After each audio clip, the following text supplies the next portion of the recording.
Once again welcome back to pharma concept.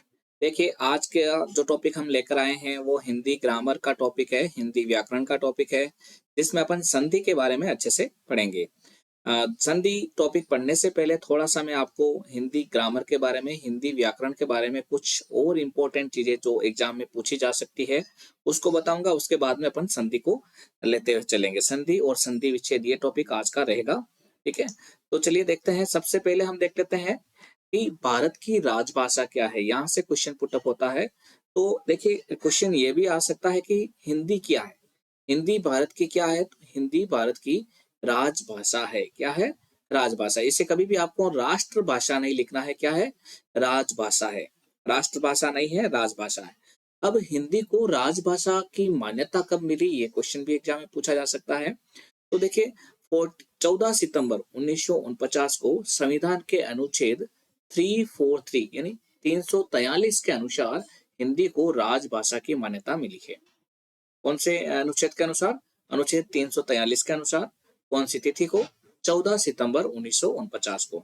और यही तिथि यानी 14 सितंबर को हम क्या मनाते हैं? हिंदी दिवस। 14 सितंबर को क्या मनाया जाता है? हिंदी दिवस मनाया जाता है। तो ये क्वेश्चन भी पूछा जा सकता है कि हिंदी दिवस कौन से दिन मनाया जाता है? तो 14 सितंबर को मनाया जाता है। क्यों मनाया जाता है? क्योंकि इस तारीख से जो भारत का संविधान था उसके अनुच्छेद 343 के अनुसार इसको राजभाषा की मान्यता दी गई है। राष्ट्रभाषा की नहीं है, राजभाषा की। इस चीज को आप ध्यान रखें। नेक्स्ट देखते हैं, इसकी लिपि के बारे में पूछा जाता है कि हिंदी की लिपि क्या है। तो हिंदी की लिपि देवनागरी लिपि है। कई बार क्वेश्चन पूछा गया है। ये क्वेश्चन बहुत ही इंपॉर्टेंट है, काफी बार पूछा गया। अब जो हमारे देश के अंदर, हमारे भारत देश के अंदर हिंदी का प्रयोग लगभग 70%, 70% निवासियों द्वारा किया जाता है।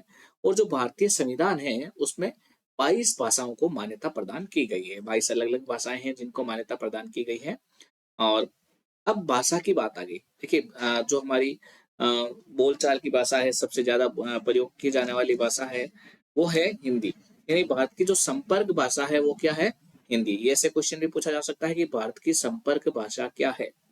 तो आपका उसका आंसर देना है हिंदी भारत की संपर्क भाषा है। ऐसे ही विश्व की संपर्क भाषा क्या है? तो विश्व की संपर्क भाषा रहेगी आपकी अंग्रेजी। अंग्रेजी क्या है? विश्व की संपर्क भाषा। जबकि भारत की संपर्क भाषा क्या है? हिंदी है। ठीक है, यहाँ तक सब कुछ समझ में आ चुका है। अब देखिए, हिंदी जब भी अपन लिखते हैं तो सबसे पहले वर्णमाला लिखते हैं। वर्णमाला जिसके अंदर वर्ण रहते हैं, वर्ण खूब सारे रहते हैं। वर्ण के बारे में आप जानते हो? वर्ण क्या होते हैं, कोई बताएगा? अगर किसी को मालूम है कि वर्ण क्या होते हैं तो जरूर बता सकते हैं। वर्ण क्या होता है? देखिए, वर्ण यानी वो चीज, भाषा की सबसे छोटी इकाई जिसके फर्दर खंड नहीं किए जा सकते हैं, जिसके फर्दर टुकड़े नहीं किए जा सकते हैं, उसको हम बोलते हैं वर्ण। ठीक है ना? और वर्ण के भी पर्टिकुलर भेद होते हैं। वर्ण को दो भागों में डिवाइड किया गया है। पहला है स्वर और दूसरा है व्यंजन। स्वर कितने हैं हिंदी भाषा के अंदर? देखिए, आपके सामने ही है। ये क्वेश्चन भी एग्जाम में पूछा जा सकता है कि हिंदी भाषा में कितने स्वर हैं। तो टोटल मिला के कुल मिलाकर 11 स्वर है। 11 स्वर कौन कौन से हैं मैं आपको यहाँ पे बता देता हूँ वापिस। अ, आ, ई, ई, उ, ए, आई, ओ, आउ, और उसके अलावा कौन सा आ गया बताइए? री। कौन सा हो गया? ऋषि वाला री, ये वाला, है ना? ये आपके टोटल मिला के 11 स्वर है। तो देखिए, कई लोग सोच रहे होंगे कि सर अंग और अह क्या है, मैं ये भी बता देता हूँ। अंग को बोलते हैं अनुस्वार, स्वर नहीं बोलते हैं, उसको बोलते हैं अनुस्वार। अनुस्वार, अनुस्वार है आपका अंग। और अह क्या है? अनुनासिक। अनुनासिक, जिसमें चंद्र बिंदु आता है, वह है आपका अह, अंग अह, ऐसे। ठीक है ना? ये अनुनासिक है, अंग हो गया, और यह अह हो गया। ठीक है ना? तो टोटल स्वर यानी कुल स्वर हिंदी भाषा में वर्ण के अंदर कितने स्वर होते हैं? 11। कितने होते हैं? 11। ये क्वेश्चन कई बार पूछा जा सकता है। कई बार पूछा भी गया है कि हिंदी भाषा में स्वर की संख्या कितनी है। तो आपको याद रखना है 11 रहते हैं। चलिए, नेक्स्ट है व्यंजन। व्यंजन कितने हैं? 33। कितने व्यंजन है? 33। कौन कौन से होते हैं? 3 तरीके के मेन व्यंजन होते हैं, मुख्य व्यंजन। पहला होता है स्पर्श व्यंजन, जो होते हैं 25 यानी 25। नेक्स्ट है अंतस्थ व्यंजन, जिनकी संख्या है 4। उसके बाद में है ऊष्म व्यंजन, जिसकी संख्या है 4। देखिए, स्पर्श व्यंजन का मतलब होता है ऐसे व्यंजन जिनका उच्चारण अपन कंठ, होठ या फिर जीभ आदि के स्पर्श द्वारा करते हैं, जैसे क, ख, ग, ग, ड़, च, छ, ज, ज, य, ट, ठ, ड, ढ, ण, त, थ, द, ध, न और प, फ, ब, भ, म। ये 25 आपके क्या है? स्पर्श व्यंजन है, क्योंकि इसका उच्चारण अपन स्पर्श द्वारा करते हैं। कंठ के ऊपर स्पर्श होगा या फिर होठ के ऊपर स्पर्श होगा या जीभ का स्पर्श होगा, तो इसलिए इनको बोलते हैं स्पर्श व्यंजन। सेकंड है अंतस्थ व्यंजन। अंतस्थ व्यंजन का मतलब जिनका उच्चारण करते समय जीभ पूरी तरीके से मुख के किसी भाग को नहीं छूती है। मुख के किसी भाग को जीभ आपकी स्पर्श नहीं करे। जैसे कि कौन कौन से होंगे? य, र, ल, व। य, र, ल और व, ये चारों आपके अंतस्थ व्यंजन कहलाते हैं। जबकि स, स, स, ह, ये आपके क्या कहलाते हैं? ऊष्म व्यंजन। ठीक है ना? तो टोटल मिला के व्यंजन की संख्या हो गई 33। ऐसे ही एक होता है संयुक्त व्यंजन, वो व्यंजन के अंदर इंक्लूड नहीं होते हैं।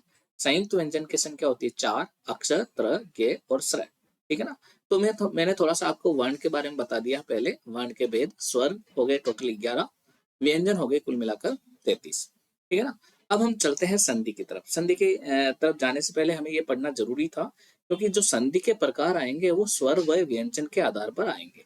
ठीक है ना? अगर आपको स्वर का मालूम है कि कौन से स्वर होते हैं, कौन से व्यंजन होते हैं, तो आप उसका आसानी से वर्गीकरण कर सकते हैं। जैसे अभी मैं संधि की बात करूं कि संधि क्या होती है, तो संधि का मतलब होता है मेल अथवा जोड़, यानी किसी चीज का मेल करना, जोड़ करना, वो आपका संधि कहलाता है। जैसे कि कोई भी दो ध्वनियां हैं, पास पास होने के कारण अगर उनमें आपसी मेल होता है, उससे कोई परिवर्तन होता है, उससे कोई विकार उत्पन्न होता है, तो उसको बोलते हैं अपन संधि। ठीक है ना? दो चीजों का मेल होना, जिसकी वजह से क्या हुआ, उनके उच्चारण में कुछ परिवर्तन होता है, तो उसे अपन बोलते हैं संधि। और अगर किसी शब्द को अगर हम दो भागों में वापस तोड़ते हैं, तो उसको हम बोलते हैं संधि विच्छेद। क्या बोलते हैं? संधि विच्छेद। अगर कोई वर्ड है, उसको अगर हम तोड़ेंगे तो उसको बोलेंगे संधि विच्छेद। और अगर दो छोटे छोटे पार्ट आपस में जुड़ेंगे तो उसको हम बोलेंगे संधि। अभी मैं उदाहरण दूंगा आपके सामने, तो आपको काफी समझ में आ जाएगा।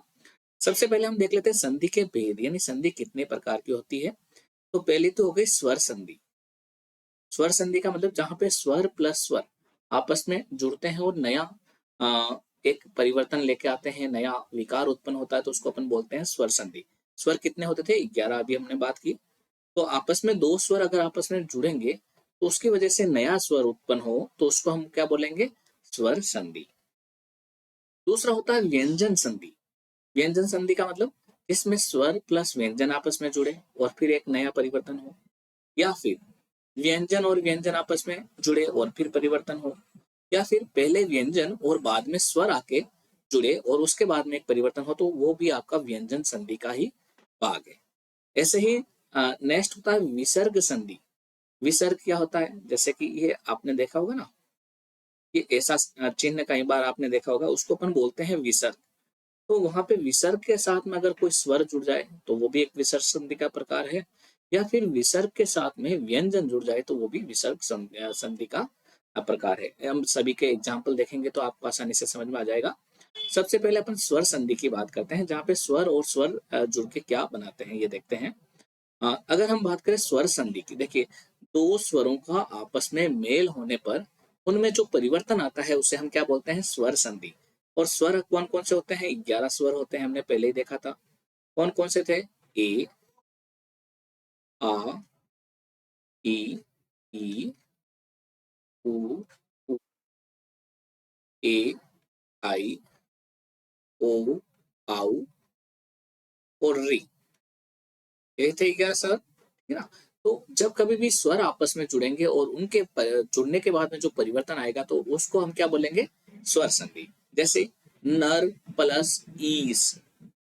देखिए, नर है ना, यहाँ पे नर, तो रे के अंदर क्या है, पीछे की तरफ स्वर लगा हुआ है, ये र होता है, र प्लस अ, तो ये होता है र, ठीक है ना। तो इसके पीछे क्या लगा हुआ, अ स्वर लगा हुआ है, और यहाँ पे ई, बड़ा ई लगा हुआ है, ईस। तो अ प्लस ई जब आपस में जुड़ते हैं तो क्या बनाते हैं, ए। ये मैं एक एग्जांपल दे रहा हूँ। तो यहाँ पे क्या हो गया, नरेश, क्या हो गया, नरेश। तो ये एक प्रकार का स्वर संधि का उदाहरण है। अभी मैं एक एक करके आपको पूरा बताऊंगा, आपको आसानी से समझ में आ जाएगा। देखिए, स्वर संधि भी पर्टिकुलर 5 तरीके की होती है।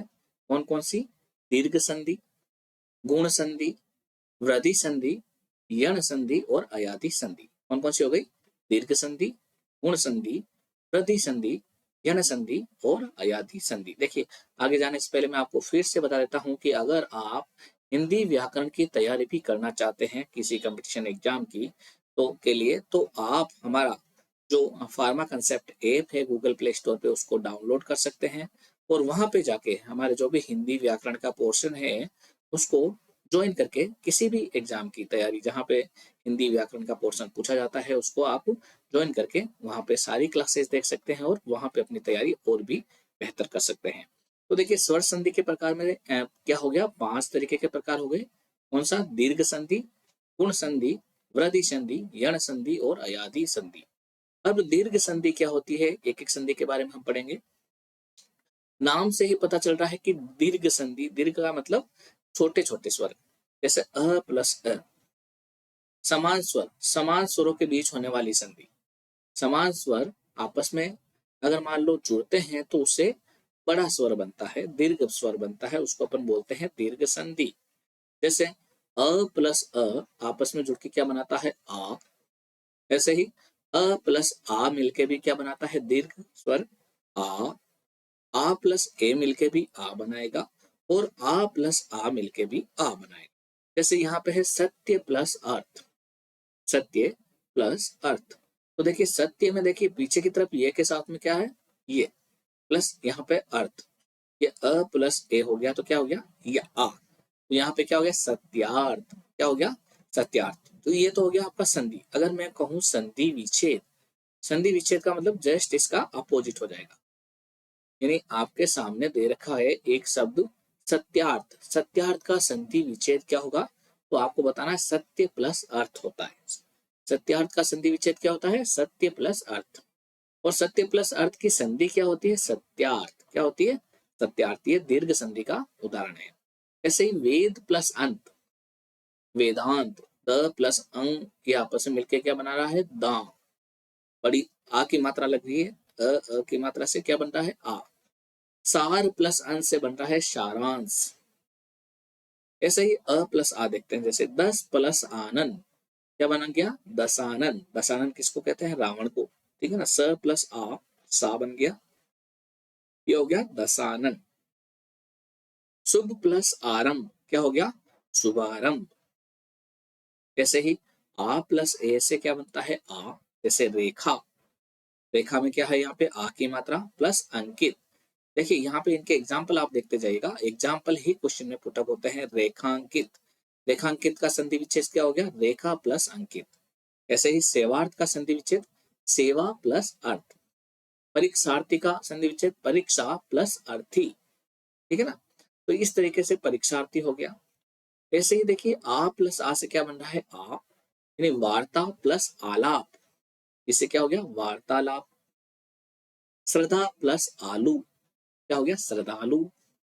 विद्या प्लस आनंद, क्या हो गया, विद्यानंद, क्या हो गया, विद्यानंद। तो ये सभी सभी ये क्या है, आपके दीर्घ संधि के उदाहरण है।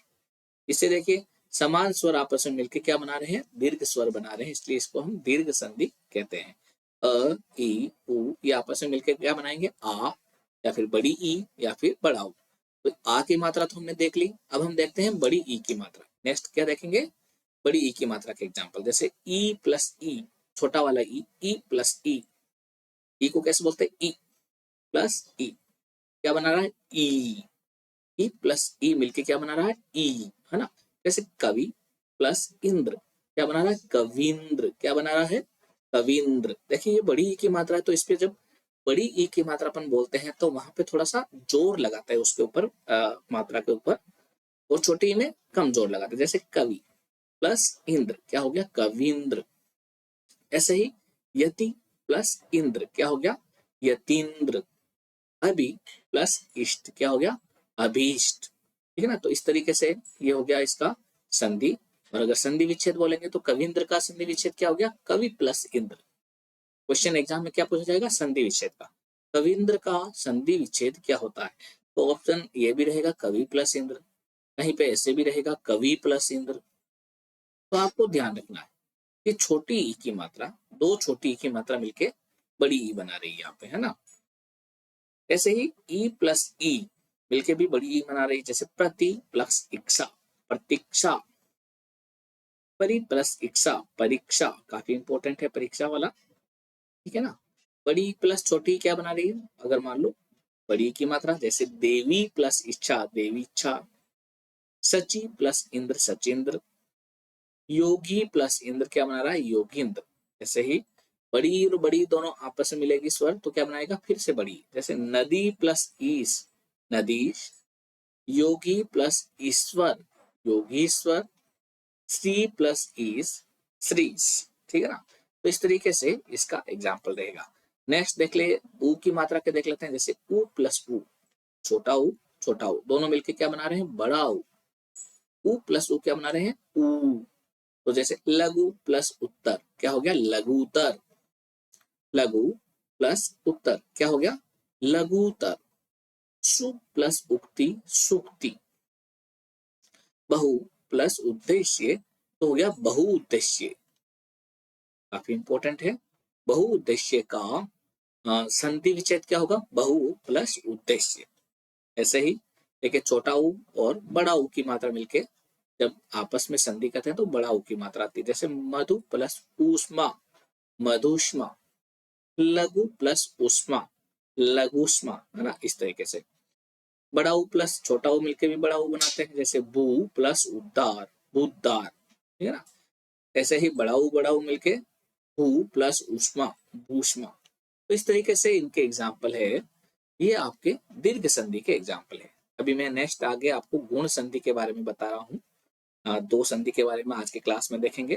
फिर नेक्स्ट जो क्लास रहेगी उसमें अपन इससे आगे वाली संधि के एग्जाम्पल देखेंगे। गुण संधि का देखिए, यदि आ के बाद में छोटा ई और बड़ी ई आए तो ए बन जाता है। यानी कि अ या आ अगर छोटी ई या बड़ी ई के साथ में संधि करता है तो वहां पे क्या बनता है, ए।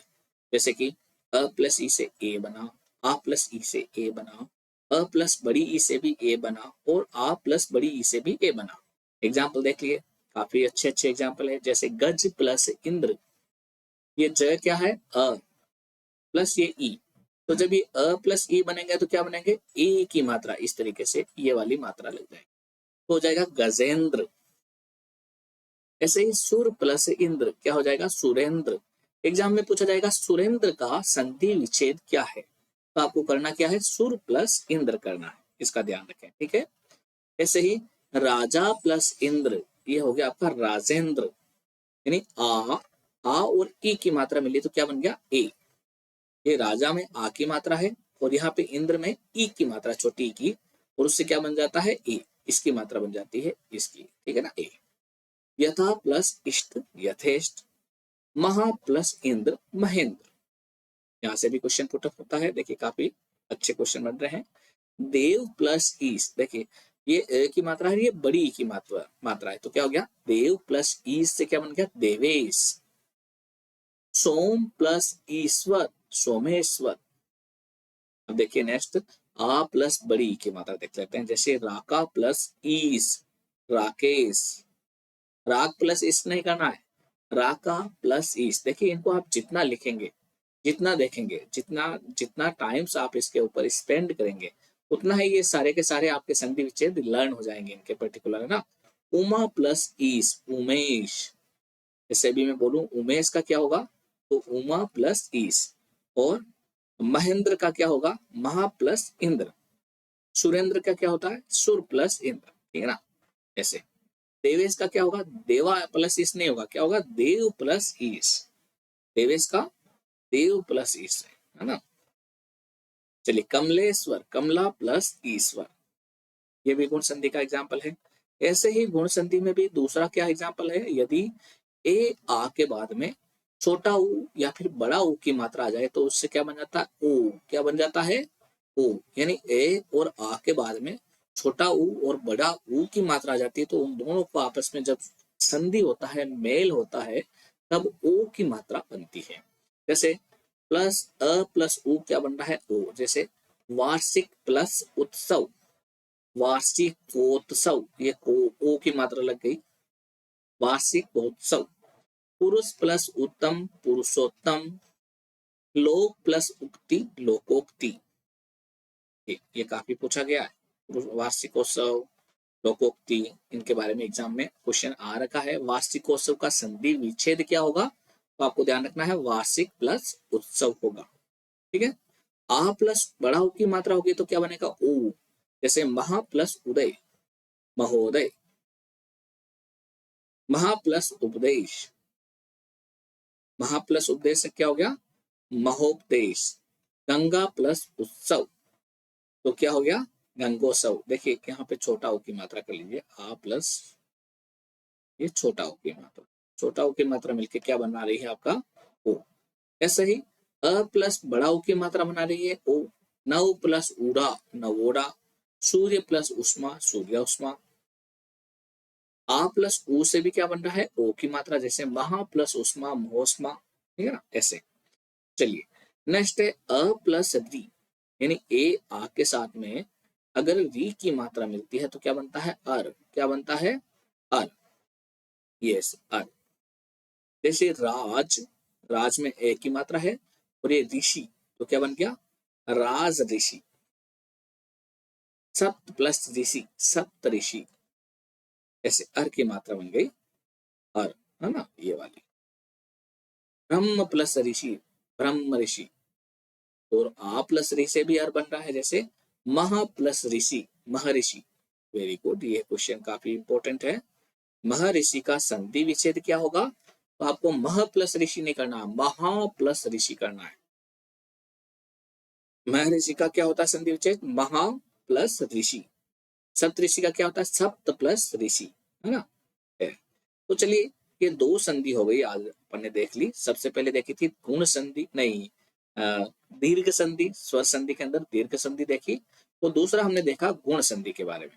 अब बाकी जो संधि है, बाकी मैंने और भी संधि के एग्जाम्पल बताए आपको, कौन कौन सी, वृद्धि संधि, इसके अलावा यण संधि, अयादि संधि, ये स्वर संधि के प्रकार थे। तो स्वर संधि के बाकी के प्रकार है वो अपनी जो नेक्स्ट क्लास रहेगी वो अभी आपके सामने, नेक्स्ट क्लास इसमें ऐड होने वाली है बहुत ही जल्दी। तो उस क्लास को आप देखेंगे तो आगे वाला प्रकार आपको समझ में आ जाएगा। तब तक क्या कीजिएगा, जितने भी अपन ने दीर्घ संधि और गुण संधि के एग्जाम्पल देखे हैं उनको आप लिख लिख के याद करिएगा। अगर एग्जाम में संधि विच्छेद पूछा जाता है तो जस्ट आपको इसका अपोजिट करना है। जैसे दशानन आ गया तो आपको 10 प्लस आनंद करना है, इसको ध्यान रखें। परीक्षार्थी आ गया तो परीक्षा प्लस अर्थी करना है। अधिकतर संधि विच्छेद पूछा जाता है, साथ ही साथ संधि का प्रकार भी कभी कभी पूछ लिया जाता है। तो आज की क्लास में इतना ही पढ़ेंगे। और आपके कोई भी फ्रेंड अगर इस तरीके के कंपटीशन एग्जाम की तैयारी करना चाहते हैं तो उनको जरूर बताएगा। जैसे भी अपना फार्मा असिस्टेंट एग्जाम है राजस्थान का, अगर उसमें हिंदी ग्रामर को तैयार करना है तो वो भी फार्मा असिस्टेंट एग्जाम के हमारे जो बैच है उसको ज्वाइन कर सकते हैं और वहाँ पे हिंदी वाला जो पोर्शन है उसको अच्छे से तैयार कर सकते हैं। गूगल प्ले स्टोर से क्या करना है, सीधा सा फार्मा कंसेप्ट ऐप डाउनलोड करना है और वहाँ पे हमारे जो भी बैचेज है, रेलवे फार्मासिस्ट एग्जाम बैच हो गया, pharma assistant Rajasthan pharma assistant exam हो गया, या RSSB द्वारा करवाए जाने वाला कोई सा भी एग्जाम हो जिसके अंदर हिंदी ग्रामर पूछी जा रही हो, तो आप उसको भी ज्वाइन कर सकते हैं, जिससे कि उनको भी फायदा मिल सके। उनको भी बताएं आप कि वहां पे जाके वो अपनी तैयारी अच्छे से कर सकें। तो चलिए मिलते हैं अगली क्लास में, तब तक के लिए best of luck for exam and thanks.